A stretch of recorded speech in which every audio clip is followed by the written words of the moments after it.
we are with of SST class 6 with a new topic, spread of new ideas. Now, new ideas. What was this idea? You have read in previous chapter that the cities was formed, people started living a assembled life, and society was divided into four varnas. It was Brahmins, Kshatriyas, Vaisyas and Sudras. So people were just feeling very discriminated among themselves. They wanted to have that type of religion which would give them no any type of inequality, discrimination. So they started the religion. It was after the coming of Buddhism and Jainism. So this was the religion, and the ideas promoted by this religion was liked by the people, because if you are talking about the society divided in four groups, was too much discriminate the people from higher to lower, and this religion was making the person feeling equal in their work, occupation, in everything, and it was easy to follow. So people started to follow the religion Buddhism and Jainism. If you are talking about Buddhism, it was founded by Gautam Buddha around 6th century BC. 6th century, and he was born in Gautam Buddha was born in Kapilvastu in 563 BC. So I want to relate one of the story. If you are talking about Gautam Buddha, that when he was one time, he saw a lady, old lady, you can see she was crying too much, and after seeing that lady, he just asked to that lady, why are you crying? The lady answered that she has lost her son. After hearing her story, he told that lady that you do one thing, take the mustard seed and just you give to that person, to that person who has not lost any single member of their family. That lady also does the same thing what the Gautam Buddha said. He took that mustard seed and she goes house to house, and she found that there was not any house where people have not lost any of their family members. It was some houses, one has lost their mother, some has lost their father, some has lost their grandfather. So this make her believe that sadness, many problems are there with every person. So it depends upon the person to forget all this thing and continue their life. So if you are talking about this great person Gautam Buddha, and if you are talking about Mahavira, it is good for you all students to know about their life also. He was from the royal family, and one day when he was crossing the kingdom, one day he saw that three things he saw was a old lady, a sick man and a dead man. So he understand that what is the life? Means person is just cross this part of life and his life is ending. He was totally disturbed by seeing all this thing, and so he just left his palace at the age of 29. Just you can see the age, it was just 29 years, and he left his house to become the monk. And he was in search of that type of knowledge, that type of supreme attainment which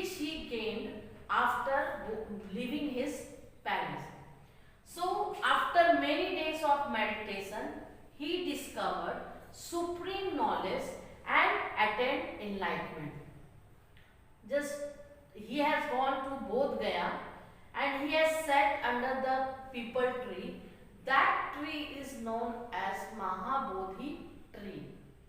And for the student, if you are gaining something good from their life, it is good for your future also.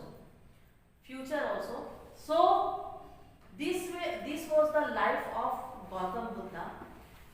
Being from a great family, from big family per se, his father was from the Saklan clan, and then also he left his palace and in search of attainment, in search of enlightenment, in search of knowledge. So, if you are talking, there are some of the teaching of Buddha which you have to know very nicely, and it is very important for your examination also. So, this teaching of Buddha should be remembered. What was that? The first is the world is full of suffering. Just you are knowing, world is full of suffering means this world is full of too much suffering. But why suffering is caused? Suffering is caused by human desire. If the person is having desire, for example, you are feeling too hot and you are getting the cool air, and after sometimes you think that if I get the air of the cooler, so you will feel very happy. If you are getting the air of cooler also, then you decide that if I get the air of AC. So this is the desire, means people longing for more and more. So this suffering is caused by the desire. Next is that to end suffering, one must get rid of desire. To finish this suffering, the person should end the desire. And to end desire, one must follow the eightfold path. What are these eightfold paths? If you are talking, so eightfold path was right belief. Persons should have belief in themselves. What you are believing. Right thought. Second is the right thought. The thinking should be very right. It should not be false. Always person should think the right thing. Speech. If you are speaking something, if you are speaking to someone, just speak so that the other side of that person is not being hurt. Right action, the work should be done with the good action deeds. It should not done in such a way that it harms the person. Next is the livelihood. The living should be very simple. It should be good without any bad thing doing in their life. Effort should be taken. Effort should be made in your life. Because if you are not putting effort, for example, if you are not studying, how can you pass the examination? So effort is very much necessary for living a life. Next is the memory. If you have the right memory, just learn it, just mug up, then you can just live a good life. Last it is the meditation. Meditation is also a very much essential in your life. If you are doing the right meditation, you will get the right health, you will get the you will success in future. So these are the eightfold path. Again I want to remind you, learn this both the topic. It is very much important for your examination, not only just for your life also, and it is further asked in other classes also.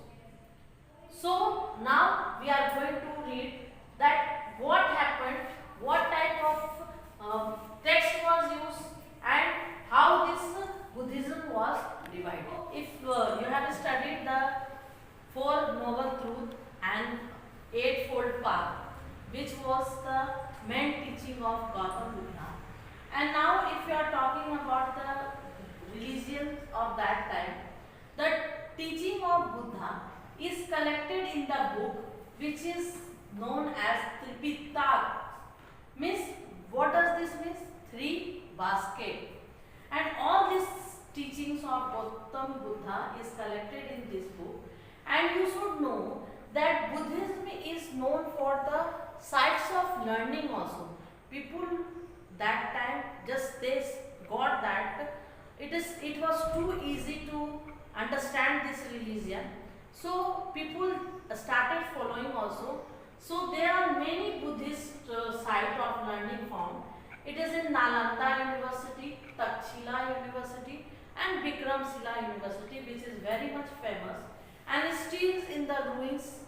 It is all this university remains are found by the historian. And this Buddhism, if you are understanding, it was divided into two parts. During the reign of Kanishka ruler, it was divided into Hinayana and Mahayana. So, what is where these people? So, Hinayana were called as lesser vehicle and Mahayana were called as greater vehicle. Too many times the difference is asked regarding this both sect.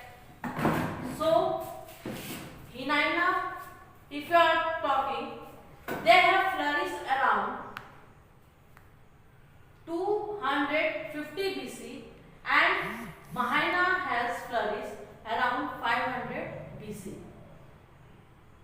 Generally, the teaching of, if you are saying scripts found of Hinayana, it was in Pali language, whereas the scriptures found of Mahayana is of Sanskrit. Mahayana used to just believe that Buddha was the incarnation of God. They considered the Mahayana used to consider that Buddha was the God. Just they were devotee of the God.